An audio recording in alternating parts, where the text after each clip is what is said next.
करडे आरामात, शिरके हळू हळू शिरके। हाँ लो नीचे लो, नीचे लो। ए आराम से।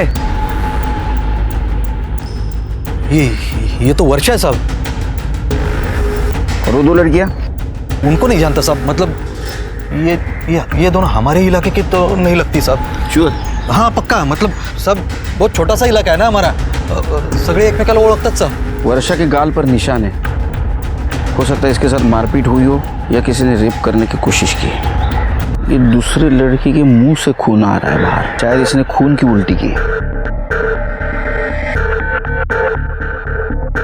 और इस लड़की के कमर के नीचे ब्लड है, लगता है शिरके इसके साथ रेप करने की कोशिश हुई है या रेप हुआ है।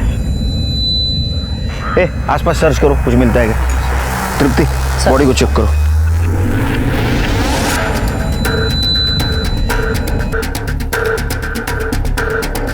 सर कोई आइडेंटिफिकेशन नहीं है, पीएम रिपोर्ट के बाद ही पता चलेगा।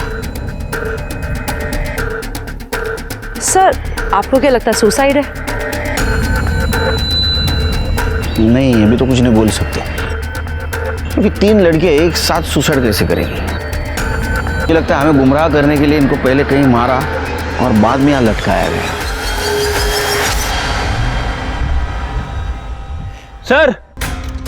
सर यहाँ आइए। सर ये देखिए, कार के टायर के निशान है।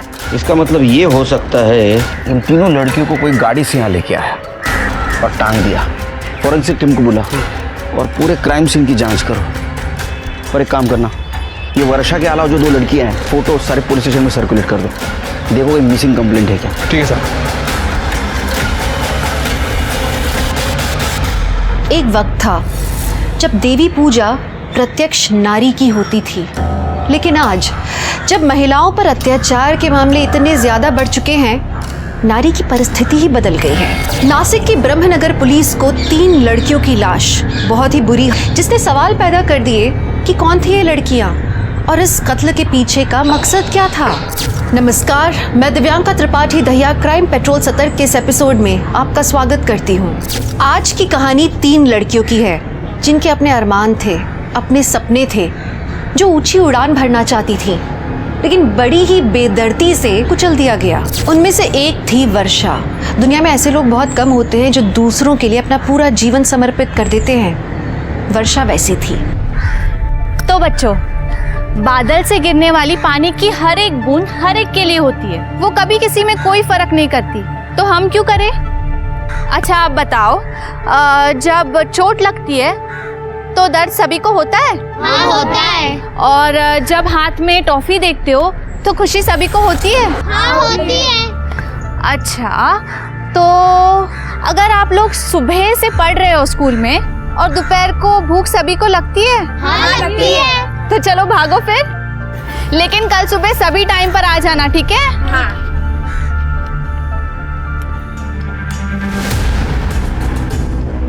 सिंधे बाबू, एक चिंगारी पूरे जंगल को आग लगा सकती है, और ये वर्षा कल आपके खिलाफ इलेक्शन में खड़ी भी हो जाए और शायद जीत भी जाए।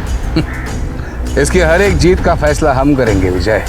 यह हमारा जंगल है, यहाँ आग भी हम जलाएंगे और उस पर रोटियां भी हम ही सेकेंगे। वर्षा,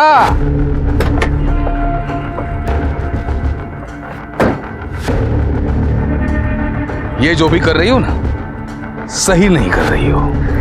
सही गलत की समझ मुझे आपसे ज्यादा है शिंदे सर। मैं वही कर रही हूँ जो मुझे करना चाहिए। क्या ये ये 4 किताबें लोगों की सोच नहीं बदल सकती। ऐसी सोचना सिर्फ अनपढ़ लोगों की हो सकती। वैसे नसीहत के लिए शुक्रिया। हाय गणेश। क्या बोल रहा था शिंदे? छोड़ना, उसका तो रोज का है। चलना, क्या देख रहा है?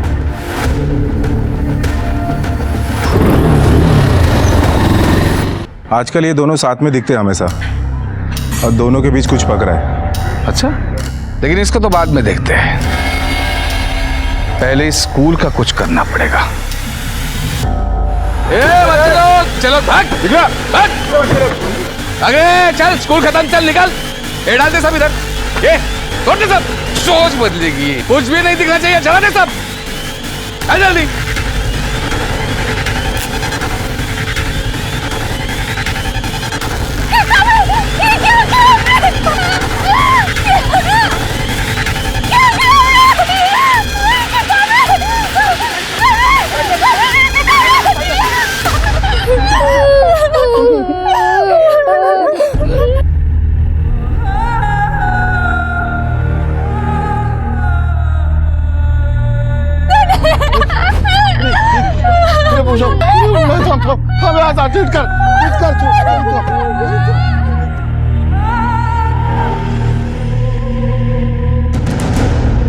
क्या किया आपने?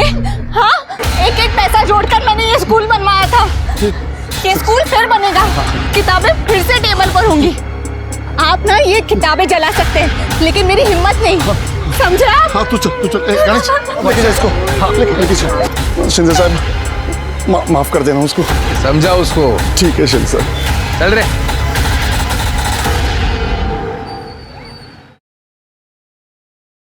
बेटा 2 दिन में तेरी परीक्षा है, क्या जरूरत है सब बखेड़ा खड़ा करने की?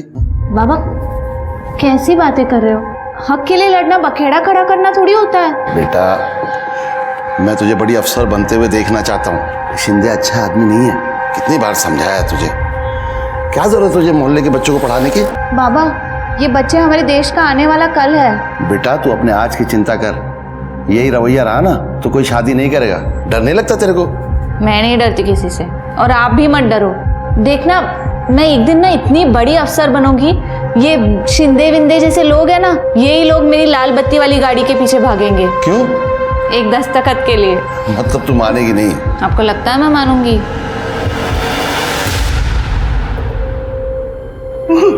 वर्षा, वर्षा,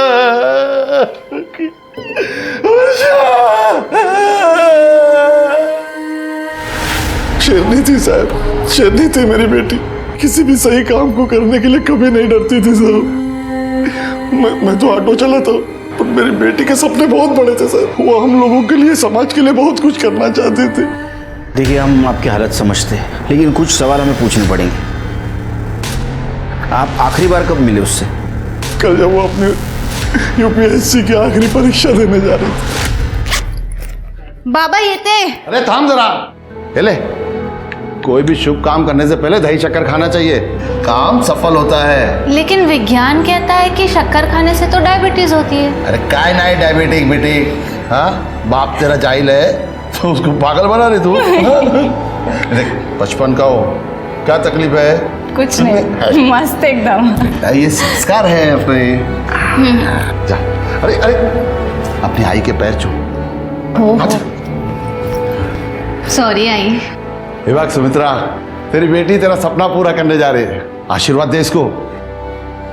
ये थे बाबा। हाँ जा।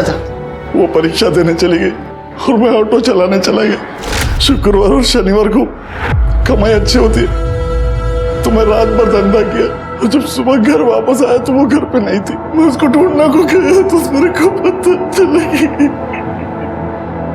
एक बात बताओ मारुति, इतनी होनहार लड़की, उसने आत्महत्या क्यों की? आत्महत्या? नहीं साहब, मेरी बेटी इतनी कमजोर नहीं थी, उसको जरूर किसी ने मारा है।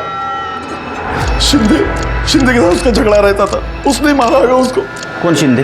हमारे मोहल्ले का लोकल लीडर है साहब, नेता है, लेकिन हाल कट 2 नंबर का धंधा करते हैं साहब। वो शिंदे का नंबर है आपके पास? हाँ साहब। नंबर लो, शिंदे चाहिए मुझे। मारुति, वर्षा के साथ इन 2 लड़कियों की लाश मिली, जानते हो इनको? नहीं सर, मैं नहीं जानता इनको। यूपीएससी की होंगी तो मालूम नहीं। ठीक है मारुति, जाओ हम तहकीकात शुरू करते हैं। संभालो।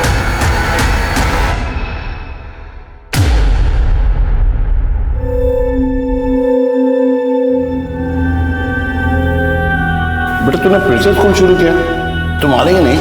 बिल्कुल नहीं बाबा। बेटा तू समझते क्यों नहीं? कल को कुछ हो गया तेरे को तो ऊपर जाके तेरी माँ को मैं क्या कहूँगा? माँ को बोलना तेरी बेटी शेरनी है, शेरनी, ऐसे गीदड़ों से नहीं डरती।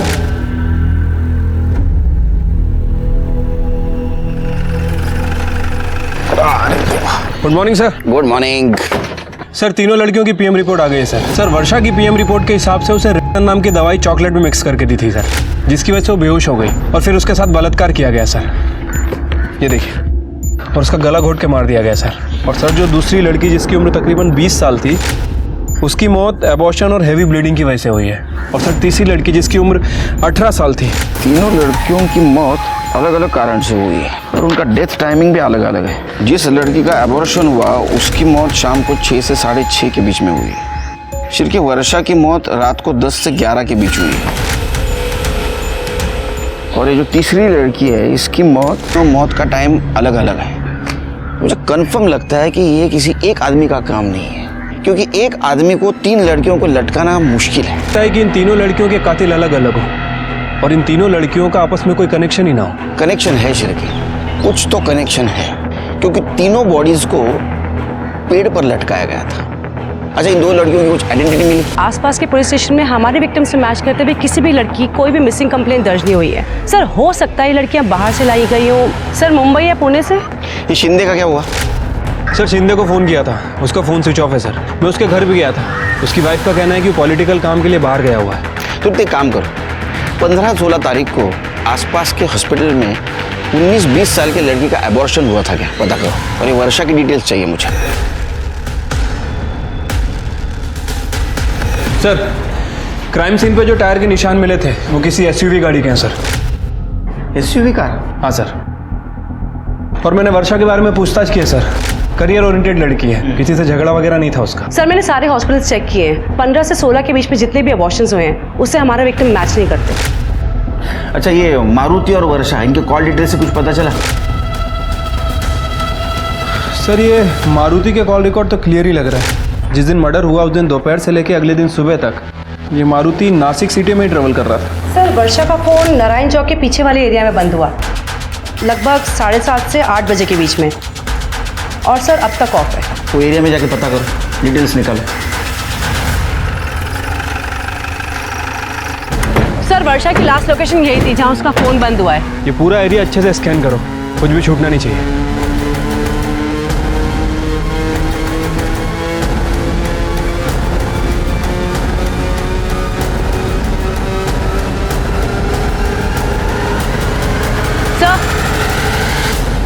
सर ये चॉकलेट का रैपर मिला है। हो सकता है वही चॉकलेट हो जिसे वर्षा खाकर बेहोश हुई थी। एक काम करो, इसे फॉरेंसिक के लिए भेजाओ। सर यहाँ पास में एक घर है। कहाँ पे? इधर ही नजीक ही है। चलो चलिए। यहाँ तो कड़ी लगी है, सस्पिशियस लग रहा है। विंडो देखो खुली है क्या? हाँ सर, नहीं खुल रही।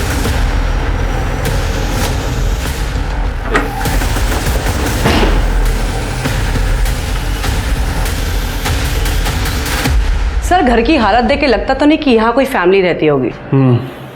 एक काम करो, पूरा घर अच्छे से चेक करो। सर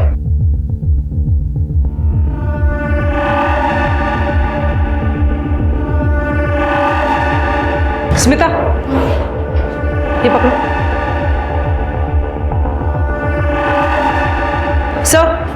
सर ये देखिए, लड़कियों के अलग अलग साइज के कपड़े हैं।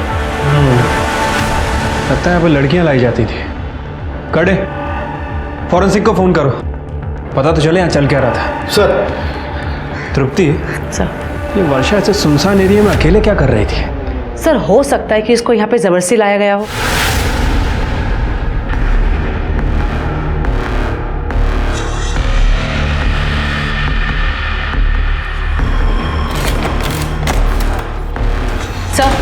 सर ये वर्षा की फ्रेंड पूजा है, उसे यूपीएससी क्लास में पढ़ती थी।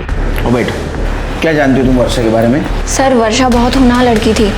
मैं ज़्यादा तो कुछ नहीं जानती उसके बारे में, लेकिन हाँ एक बात पता है, उसका एक अफेयर चल रहा था किसी कनिष्क नाम के लड़के के साथ। एक बार जब वो उसे लेने क्लास आया था तो उसने मिलवाया था मुझे उससे। सर मैं आपसे मिलने आने वाला था, मेरा मोबाइल का शॉप है सर, उसी के काम से मैं मुंबई गया था, आज ही आया हूँ। सर मैं और वर्षा एक दूसरे से बहुत प्यार करते थे सर। तुम वर्षा से आखिरी बार कब मिले? सर मैं उसे एग्जाम सेंटर के बाहर छोड़ने गया था सर, तभी हम आखिरी बार मिले थे। तुम वर्षा के बारे में कुछ और बता सकते हो जिससे हमारे इन्वेस्टिगेशन में मदद हो? सर जब मैं उसे एग्जाम सेंटर के बाहर छोड़ने गया था तब। All the best. थैंक्स। आज दुकान का माल लेने के लिए मुझे मुंबई जाना पड़ेगा, तो कल मिलते हैं। ठीक है। मैं घर जाते वक्त ऑटो कर लूंगी। ओके। हाय वर्षा। हाय आशीष। हाय। चले?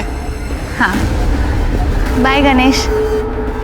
वर्षा तुम्हें पता है ना कैंपस में बाहर वाले अलाउड नहीं है, फिर भी गणेश को बुला लिया तूने।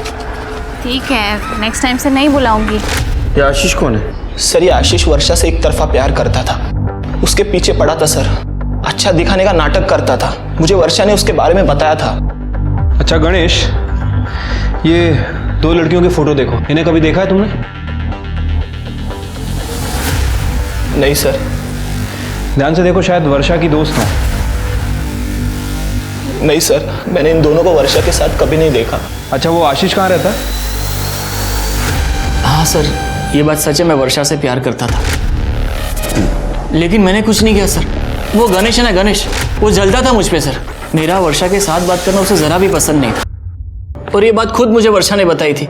वर्षा मुझे उससे ज़्यादा मानती थी, और यही बात उससे बर्दाश्त नहीं होती थी सर। उस दिन एग्जाम के बाद कहाँ गए थे? घर गया था सर, माँ की तबीयत खराब रहती है ना, तो सीधा घर जाना पड़ता है। उस दिन वर्षा घर आई थी माँ को देखने, पर 4 बजे तक चली गई थी सर। वो फोटो दिखा इसको। देखा इन 2 लड़कियों की इधर? नहीं देखा है सर। सच में नहीं देखा है? नहीं सर। देखो तुम्हारी यूपीएससी के क्लास में ये वर्षा के साथ देखा है ना? कहीं नहीं देखा है सर। सर एक मिनट सर, शिंदे कहाँ है? जब मैं ये पूछताछ कर रही थी तब मुझे पता लगा एक विजय नाम का आदमी है सर, उसने एक बार वर्षा के साथ बदतमीजी करी थी। साहब मैं सच कह रहा हूँ साहब, मैंने वर्षा को नहीं मारा, लेकिन एक बार। अरे वर्षा, अरे एक बार बात तो सुन ले वर्षा, आज तेरा हीरो नहीं आया गणेश तुझे लेने के लिए? तुमसे मतलब? अरे एक बार बात तो सुन ले वर्षा, सुन तो ले एक बार बात। देख उसके पास बाइक है, मेरे पास 4 व्हीलर है, साथ में चल ऐश करेगी ऐश। शक्ल देखिए अपनी, चमचा हमेशा चमचा ही रहता है। चमचा किसको बोली? हाँ पैसे ही दे रहा हूँ, फुकट का नहीं मांग रहा हूँ। औकात में रहे अपनी। उसने तेरे को चमचा बोला, लाफा मारा, इसलिए बदला लेने के लिए तूने उसके साथ रेप किया। तेरा बाप शिंदे का है? तेरा बाप कहाँ है शिंदे? मुझे नहीं मालूम साहब, मैं सच बोल रहा था। सर हमारी फॉरेंसिक टीम ने उस नारायण चौक के पीछे वाले घर पे चेकिंग की थी सर, उन्हें एक बाल मिला है सर, उसका डीएनए तीनों वर्षा से डीएनए मैच हुआ है। इसका मतलब वर्षा वहां थी। चिरकी सारे इल्जाम इस पे डाल दो, इसका बाप नहीं मिल रहा है ना, ये सुधर जाएगा। नहीं साहब ऐसा मत करो साहब, साहब ऐसा मत करो सर, मैं बताता हूँ साहब। बता। तो वो कहा है तो मुझे नहीं मालूम, लेकिन उनका एक दूसरा नंबर है जो हमेशा चालू रहता है।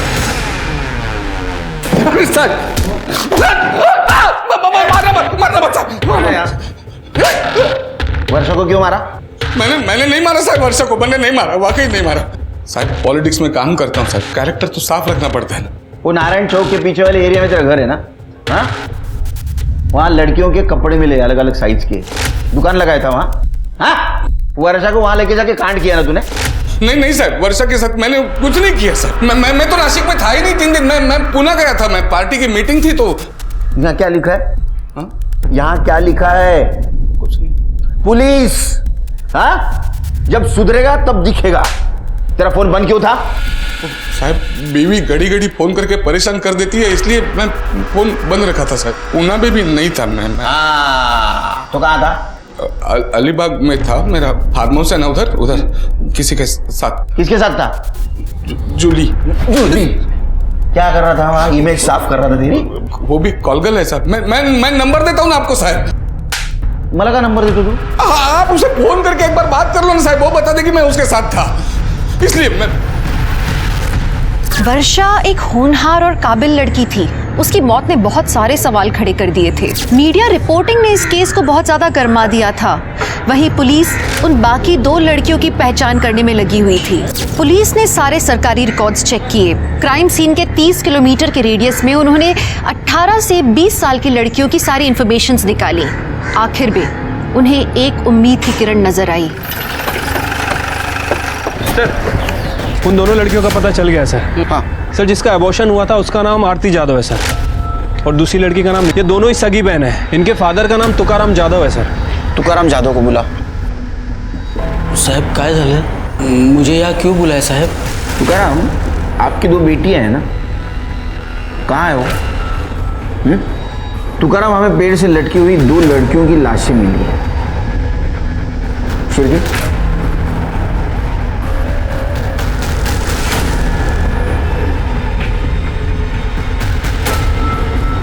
अब क्या हो गया साहब? ये मेरी दोनों बेटियां हैं साहब। ये मेरी बड़ी बेटी है आरती और ये छोटी बेटी है निशा साहब। किसने मारा साहब इनको? किसने मारा? मेरी बेटी है साहब। ओह, अरे वाह, बहुत बढ़िया खुशबू आ रही है। क्या बना रहे? दाल खिचड़ी? राणे सर, तुम्ही आम्हाला काम देऊ ना, खूप मोठी कृपा केली आहे. अरे कृपा कसली बेटा, ये फर्ज है मेरा. क्या चल रहा है? उठो, उठो, उठ। अरे मास्टर, क्या चल रहा है? पहचानता है ना इनको? कौन है ये? अब इनके हाथ का खाना हमारे स्कूल के बच्चे खाएंगे क्या? Sorry sir. आज के बाद ये लोग यहाँ नहीं दिखने चाहिए, नहीं तो तेरी नौकरी खा जाऊंगा मैं। और तुम जिस काम के लिए पैदा हुए हो वही काम करना, आज के बाद इधर दिखने का नहीं, वरना पूरे खानदान को मार डालूंगा, समझे? तुम लोग ठीक तो हो ना? क्या हो गया? ये सब हो गया ना कांड? तुम लोग मेरी बात सुनते क्यों नहीं? मैंने बोला था ना। अरे हम लोग ये काम नहीं कर सकते, हम लोग दायरे में रहकर ही जी सकते हैं। कौन से दायरे की बात कर रहे हो आप बाबा? ये 21वीं सदी है और यहाँ कोई भी कुछ भी काम कर सकता है। बहुत डरता था साहब, कहीं कुछ गलत तो हो जाए। तुकाराम, हमें एक बात समझ में नहीं आती, तुम्हारी दोनों लड़कियां घर से गायब थी, फिर भी तुमने कंप्लेंट करना जरूरी नहीं समझा, ऐसा क्यों? कैसे कंप्लेंट करता मैं साहब, कैसे कंप्लेंट करता?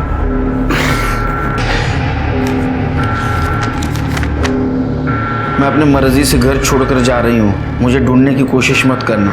आरती, ये तो आरती की चिट्ठी है। हाँ साहब। और निशा?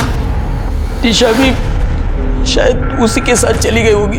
ये आरती किसके साथ जा सकती है? शायद वो एक लड़के से प्यार करती थी साहब, मैंने फोन पर उसे बात करते हुए देखा था।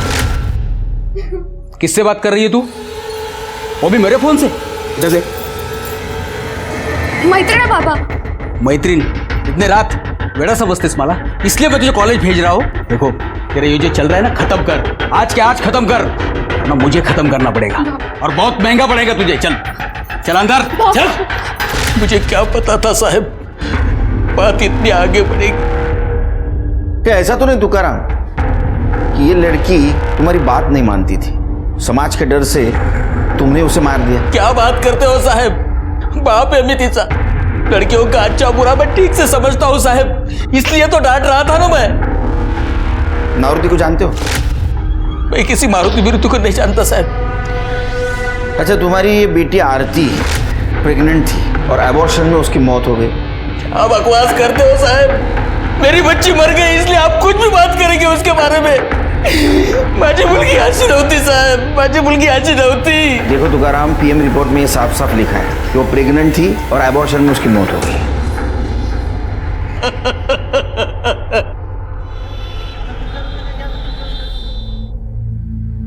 देख जैसे तेरी पढ़ाई खत्म होती है तेरी शादी कर डालू, म्हणजे माझ्या डोक्यावरचा बोजा थोडा खाली होईल। क्या बाबा, मैं आपको बोझ लगती हूँ? अरे तसं नाही, पण कधी ना कधी लग्न तर करावंच लागेल ना। देख पहले तेरी शादी करते हैं, बाद में इस पागल की। हम दोनों चले जाएंगे तो आपका ध्यान कौन रखेगा? दवाई कौन खिलाएगा आपको? मैं नहीं जाने वाली। अरे बाबा, यहाँ रह के क्या करेगी तू? कभी ना कभी तो मुझे ऊपर जाना ही पड़ेगा। नहीं बाबा, कैसे बातें कर रहे हो बाबा, मैं आपको कुछ नहीं होने दूंगी।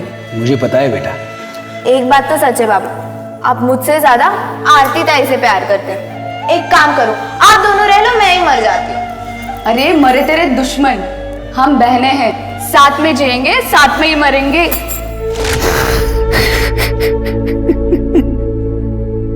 शिरके, एक बात समझ में नहीं आ रही, ये आरती का प्यार करना, लेटर लिखना, घर से भाग जाना और बाद में उसका एबॉर्शन होना, हो सकता है कि उसका बॉयफ्रेंड एबॉर्शन के तो उसके साथ हो, लेकिन निशा घर से क्यों भागे?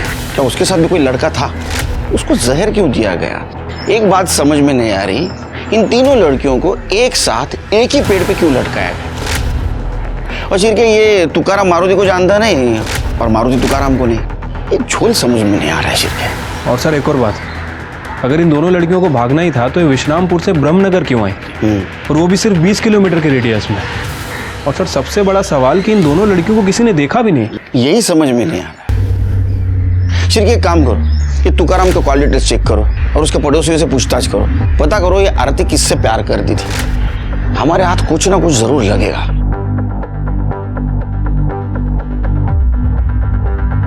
साहब, आरती का चक्कर शायद उसके बाप को पता चल गया था, इसलिए बड़ी हड़बड़ी में उसने आरती की शादी तय कर दी थी।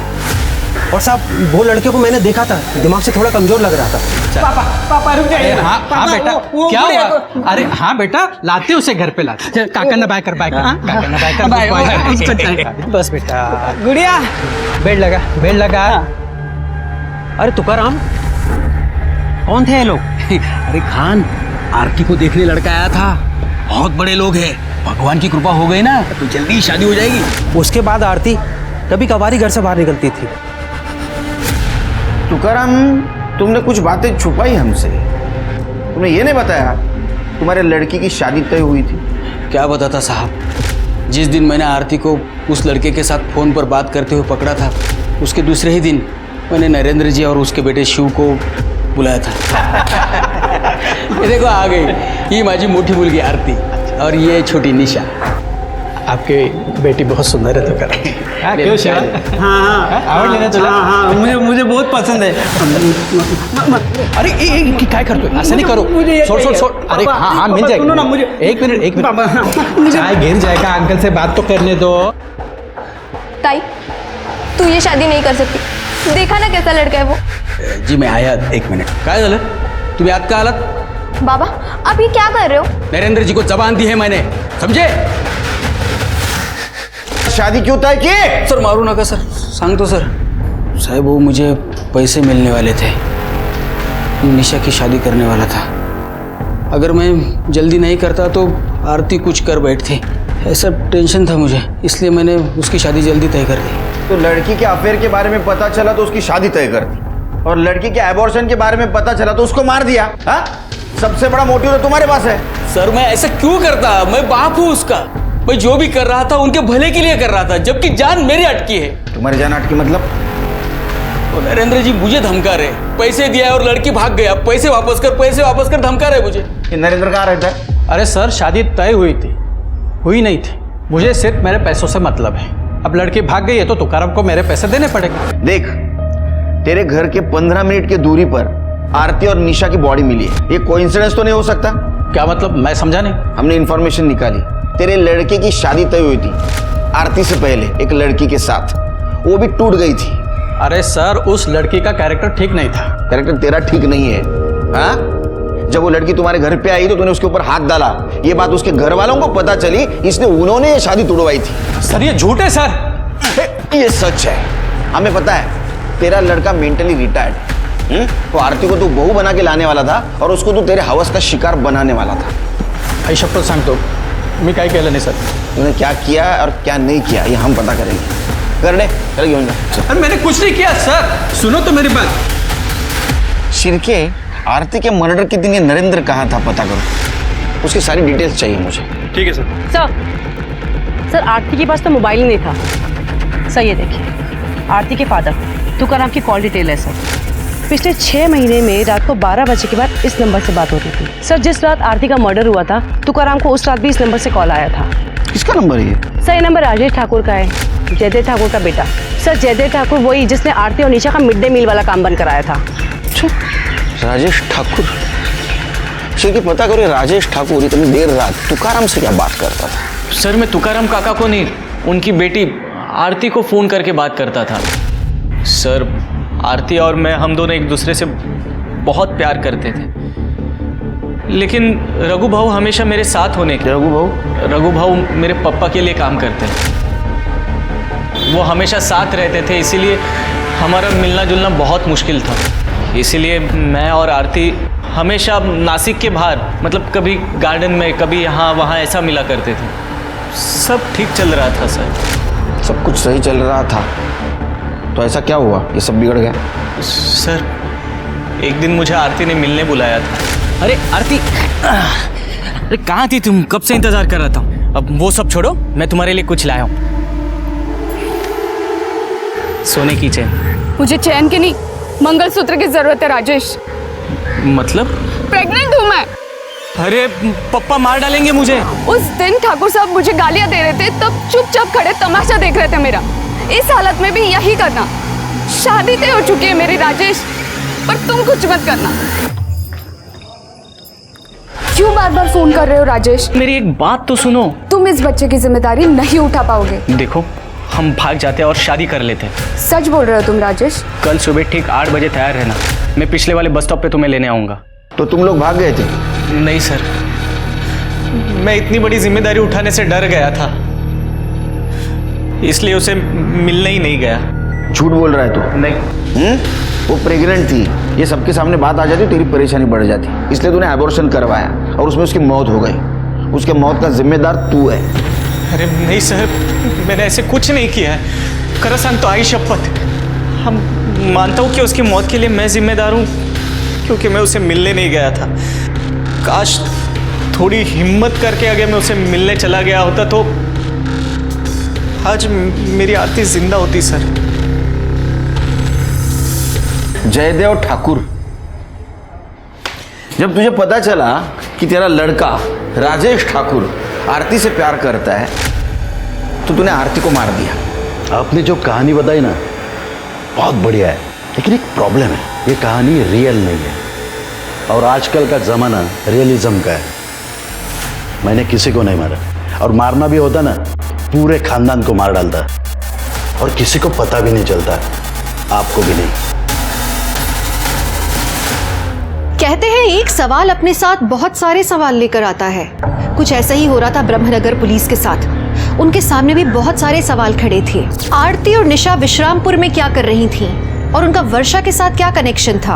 आरती के अबॉर्शन के वक्त उसके साथ कौन था? और नरेंद्र और उसके बेटे का आरती की मौत के साथ क्या संबंध था? निशा की मौत की जायज वजह क्या थी? और तीनों लड़कियों को कोई क्या जताना चाहता था? पुलिस के लिए इन सवालों के भंवर से निकलना बहुत जरूरी था और उनपे ये केस सॉल्व करने का दबाव बढ़ता ही चला जा रहा था। सर, मैं ब्रह्मनगर के एंट्री पॉइंट का सीसीटीवी कैमरा की फुटेज चेक कर रही थी। कुछ दिखाना है सर। सर ये देखिए, सिल्वर कलर की एसयूवी। सर ये ब्रह्मनगर में सुबह 11 बजे आती है और अगले दिन सुबह 4 बजे के आसपास बाहर जाती है और फिर वापस नहीं आती। और हमारे विक्टिम्स की डेथ भी इसी बीच हुई है। किसकी गाड़ी है? सर ये गाड़ी ब्रह्मनगर में किसी की नहीं है, ये विश्रामपुर की गाड़ी है। विश्रामपुर? सर हो सकता है क्राइम स्पॉट पे जिस गाड़ी के टायर के मार्क्स मिले हो वो यही गाड़ी हो। तृप्ति, टायर के मार्क्स मैच होने से कुछ नहीं होगा, थोड़ी लीड मिलेगी। हमें कार चाहिए, इसको ढूंढो। Okay sir.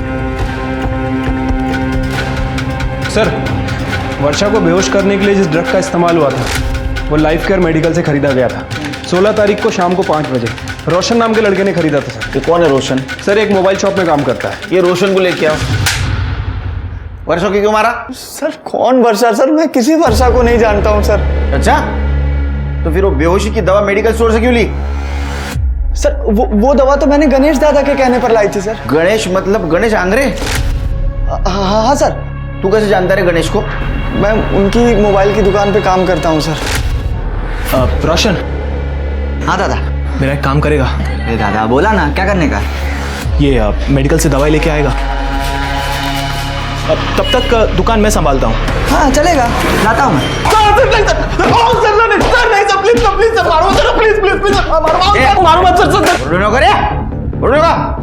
मैंने किसी का मर्डर किया नहीं सर, लेकिन क्या सर मुझे वो वर्षा और आशीष पर शक था सर। उस दिन जब मैं उसे एग्जाम सेंटर के बाहर छोड़ने गया तब मैं घर पे नहीं गया सर, मैं वहीं रुका रहा।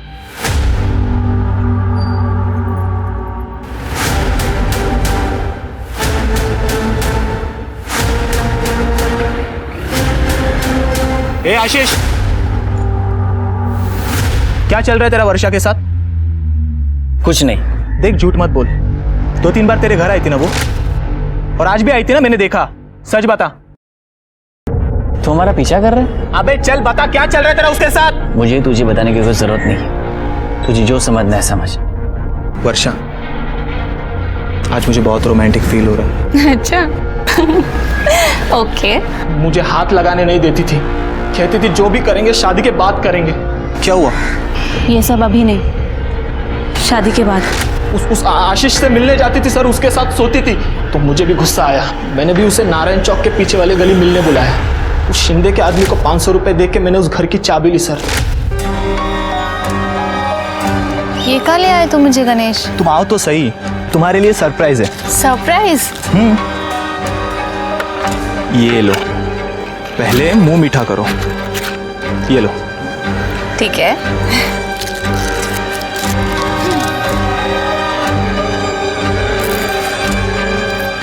अच्छा है ना? वर्षा, मुझे मुंबई में जॉब लग गई है। सच्ची? हाँ। गणेश, कांग्रेचुलेशंस गणेश।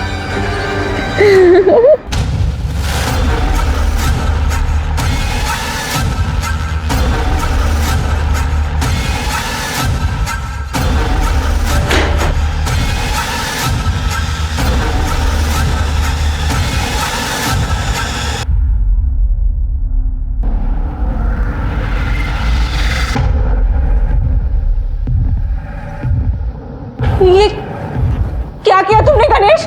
गुस्सा आ रहा है? सोच मुझे कितना आता होगा। तुम लोगों को कितना भी प्यार दिखाओ, तुम लोग सुधरोगे नहीं। हाँ, क्या कहा था मुझे?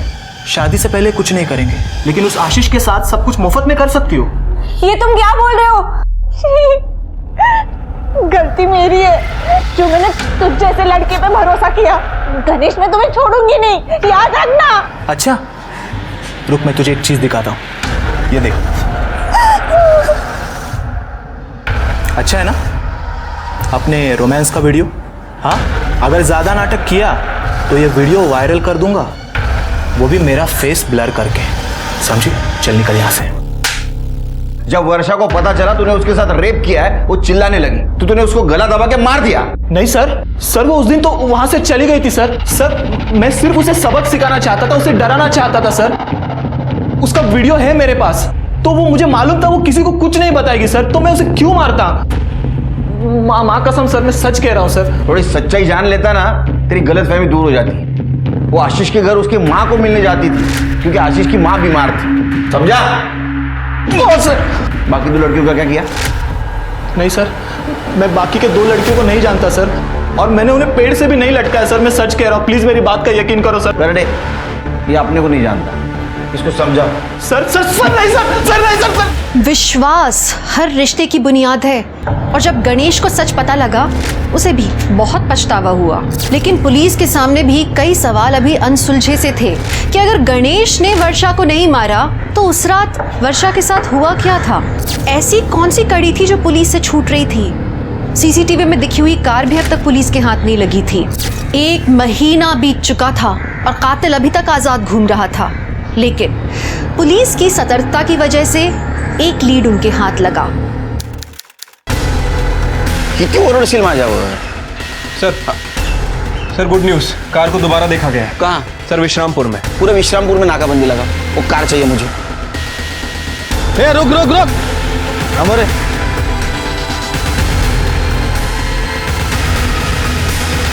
देख, उस बॉडी में तीनों लड़कियों के ब्लड के ट्रेसेस मिले।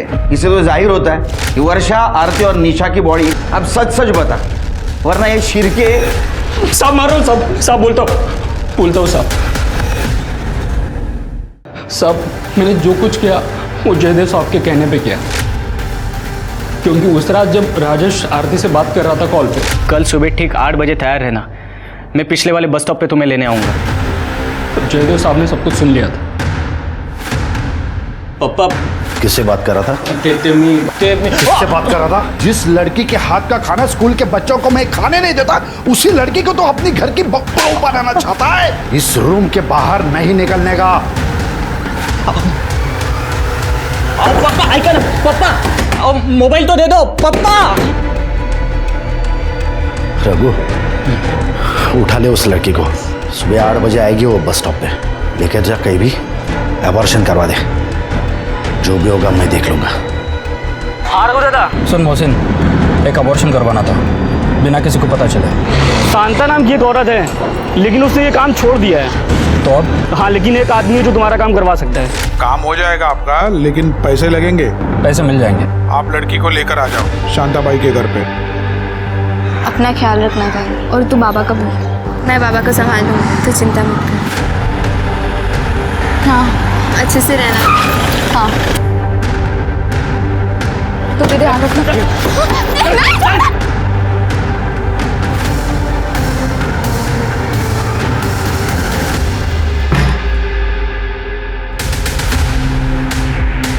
मैंने तो कर दिया है, लेकिन लड़की की हालत बहुत नाजुक है।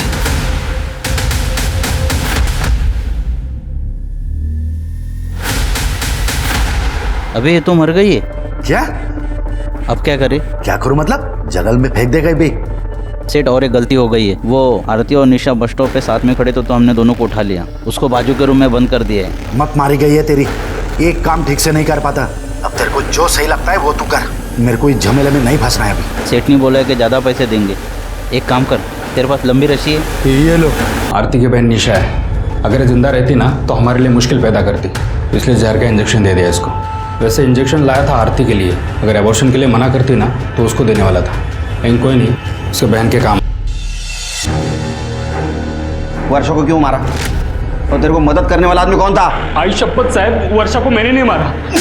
लेकिन साहब मैं आपको बता सकता हूँ कि मुझे मदद करने वाला इंसान कौन है। कौन था? तो वो तू है जिसने लोगों को मदद की।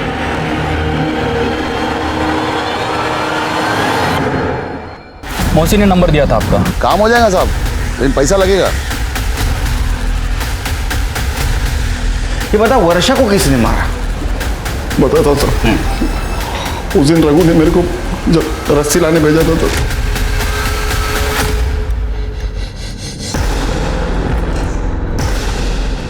बाबा। वर्षा, वर्षा, वर्षा, क्या हो गया तेरे को? किसने किया तेरे साथ? पापा, गणेश ने मुझे कोई चॉकलेट खिलाया, उसमें शायद कुछ था।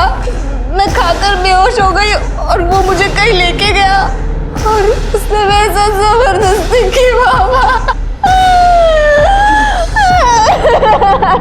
रो मत बेटा, रो। भूल जा बेटा, भूल जा, भूल जा।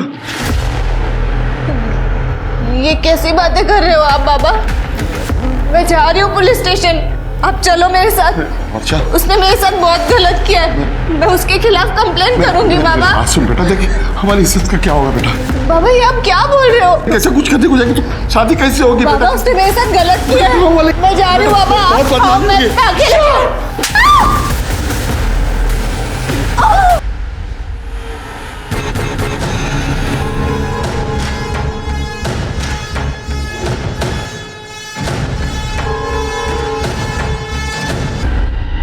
गलती हो गई साहब। गलती तो तूने की। सिर्फ एक बात पता नहीं चल रही है कि उस रात तेरा मोबाइल लोकेशन नासिक सिटी कैसे था? वो दिन मैं रिक्शा भाड़े पे दिया था, उसके पास मोबाइल नहीं था तो मैंने अपना मोबाइल दिया कि कभी जरूरत पड़ेगा तो उसको कांटेक्ट करेगा। अब तेरे को कोई कांटेक्ट नहीं करेगा, सर जेल में। फिर के जयदेव ठाकुर चाहिए मुझे। जयदेव और रघु को आरती और निशा के कत्ल के इल्जाम में गिरफ्तार किया गया।